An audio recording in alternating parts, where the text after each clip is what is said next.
The years 1810 to 1820 were active, busy years, and I find this to be one of the most important decades in this era of 1800 to 1850. So let's take a look quickly at the timeline.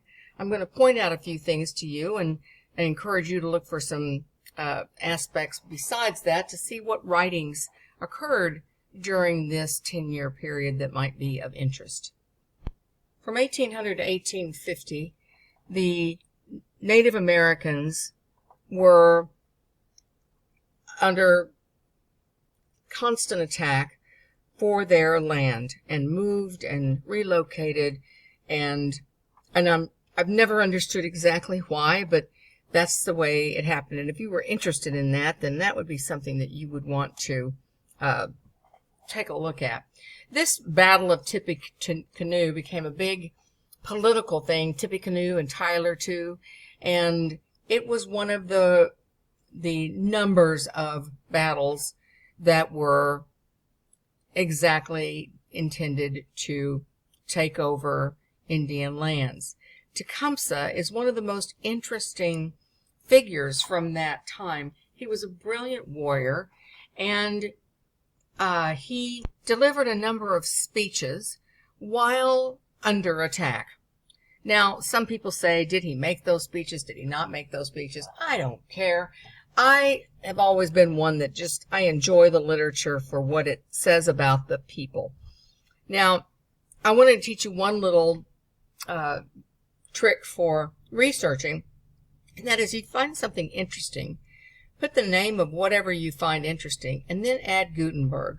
The Gutenberg.org contains thousands and thousands and thousands of free ebooks, and there's nothing to sign up for. You don't have to leave your email address or get on any kind of list. It's just a wonderful resource. So there's the speech if you're interested, and if that kind of thing fascinates you, as it does me, then give that a quick look. Looking forward to the final essay that's going to be coming up, he would be an important person that I might want to have come to my dinner party if I was looking for the rights to be enforced for any disenfranchised part of the population. Okay, so the War of 1812 started, and it was a particularly wretched war, as most of them are. And one of the things that came from that war, though, is fascinating to me, and I hope it will be to you, because I think I have a lot of things that come from this. During the War of 1812, our Francis Scott Key, a bit of a lawyer, was called to Fort McHenry to present a defense for a man who was a bit of a scalawag. Well, when he arrived, he was taken immediately to a ship in the harbor and told to wait there because the Battle of Fort McHenry was getting ready to take place. The Battle of Fort McHenry was a noteworthy battle because the sky was filled with the smoke from bombs and cannons, and described as the sky was red with the blood of people. And so through the night, this is Francis Scott Key on board this ship looking on, and there was great speculation whether America was going to even possibly survive that attack. And so that was an important battle because this is a port town for Baltimore and so forth. Well, throughout the night, all they saw and heard were bombs and cannons, and in the morning, as he stood on board, the American flag rose up through the smoke, and Francis Scott Key was inspired and wrote a poem on the back of a letter. And that poem was given to his brother-in-law, who took the poem to somebody else, and then somebody else saw it, and then somebody finally put it in a newspaper, which was read by somebody, and then somebody else, and they suggested that poem be put to music. And so it was put to music, and then people listened to it, and later it was determined that that would be our national anthem. And what I find really important about that is the significance of a nation's flag. I'm a very lucky person because I have students from all over the world. And I wonder, as I'm looking at the story of Francis Scott Key, at the flags of all these other nations, and I'm wondering how you, if you're an American, how you feel about our flag. If you've come to America from a different country, how do you feel about your nation's flag? What feelings does the flying of that flag evoke? I think it's just a really interesting thing to stop and ponder about for a moment. And if that interests you, then when you go to your Cyber Cafe group to post your thoughts about this decade, perhaps share the image of your flag, because that's your cafe and you can get to know each other and do that if you like. You don't have to, but I think it's really important. I know that whenever I see the American flag, such as at the Olympics, when they're standing on the podiums and the national anthem comes up and they raise the flag, oh my gosh, I am waterworks. So I just find that interesting. It's something that might be interesting for you to share. Again, you don't have to, but I think it's kind of interesting. Back to the timeline. If Francis Scott Key interests you, then you could look at the Star Spangled Banner, perhaps compare it to the lyrics of a national song that you know, or whatever you want to do.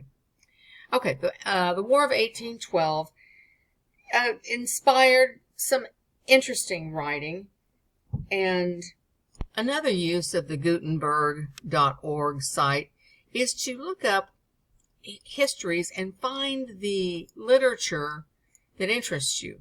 Here they are. And if you're interested in these folks, then you can simply scroll over and click on that page, and that will take you to fairly wordy, but SparkNotes can do the same thing for you. But it does give you a wonderful overview of whatever writer that you've thought might be interesting. And anything quoted from here would be a credible source. So, History of American Literature would be a valuable source, whereas Wikipedia obviously would not. This North American Review that began in 1815 contains another source for poetry, if you like poetry. If you don't care for poetry, then maybe you want to look at those speeches of Tecumseh. Maybe you want to study some of the more historical documents that came from this particular time period. As we move on, one of the things you might want to research would be poets or essayists or novelists of this particular time to see what kind of literature interests you. Andrew Jackson, another interesting character, certainly thought to be a hero because of the Battle of New Orleans, and was something of a romantic figure. Now, the romantic side of Andrew Jackson was his marriage to our Rachel. Rachel was just a plump, lovely little woman, and she had been in a terrible marriage to which she was married but at the age of 18 to a very bad man. And so she lived with this bad man, and then she came home to try to see what she should do. And there Andrew Jackson was staying as boarding at her mother's house and, renting out her room. Well, here's our Rachel, and they got married, but she, as it turns out, thought that she had gotten a divorce from this mean man that she was married to. And so when she married Andrew Jackson, she thought she was unmarried. Well, that was not the case, and that husband caused all sorts of trouble, and it wasn't until a few years later that Rachel and Andrew Jackson were actually married. Well, off he goes to war on his white horse, and he's so popular because of these battles, and everybody thinks he's kind of wonderful and terrific, and he looks wonderful. But all that glitters is not gold, and he wrote the Jackson Papers, which is kind of interesting if you want to look into that. And you might want a resource guide to help zoom you through that, which is where you can find that little collection. And that's anything that's .gov and has collections. It's going to be a wonderful resource.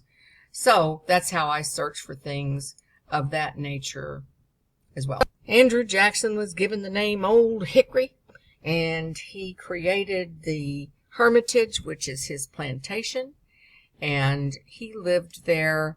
And poor Rachel, passed away before he was inaugurated as president. It broke his heart, and he was certain that his political enemies were the reason she died.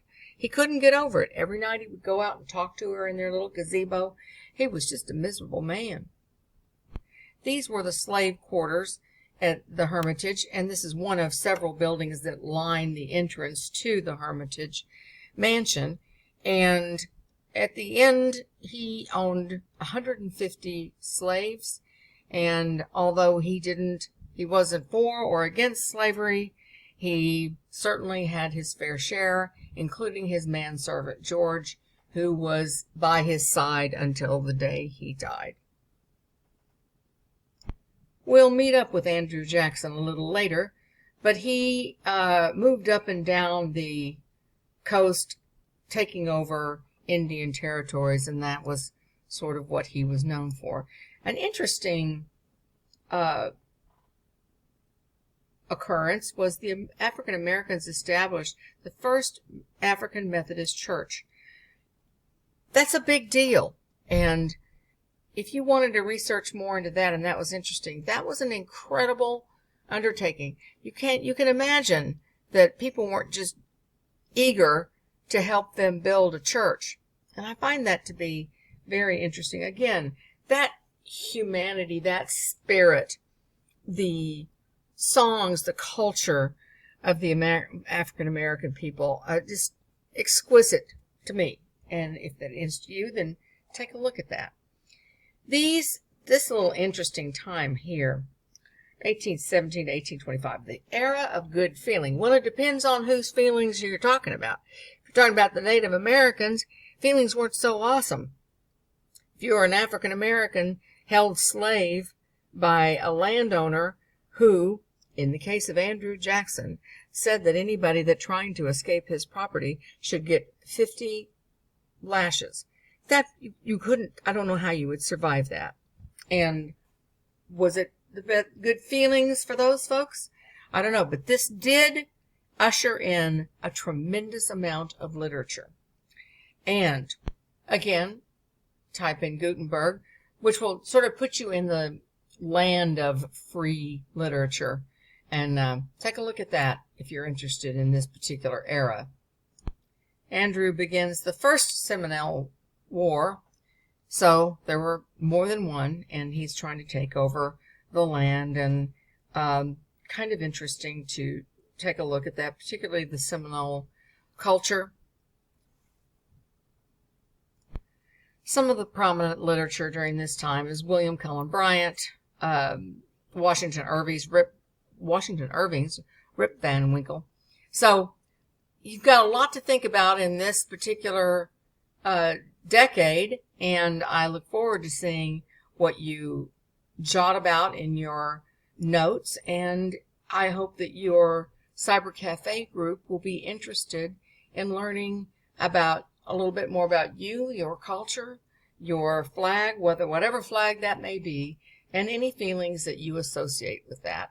And maybe look up the words to the national anthem of, consider, ours and your, wherever you are from. I know it's exciting. That concludes this tutorial on 1810 to 1820.